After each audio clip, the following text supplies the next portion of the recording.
Ketua PMI Jusuf Kalla terus mendorong untuk membantu mencegah perubahan iklim dengan rehabilitasi hutan dan juga lahan. Salah satunya dengan mengajak warga kembali menanam pohon.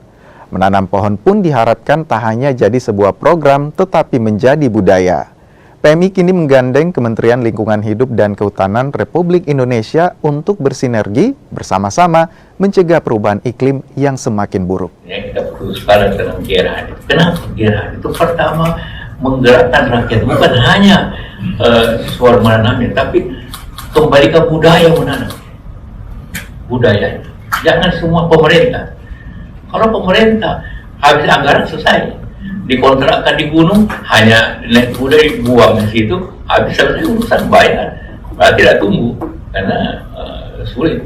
Tapi kalau rakyat, di mana kuda dalam, maka itu penting seperti itu. Karena itulah maka kita waktu gerakan nasional Gerhan, di gerakan rehabilitasi hutan dan lahan itu peran sebenarnya yang bagus. Yang kita resmikan itu di Gunung Kidul,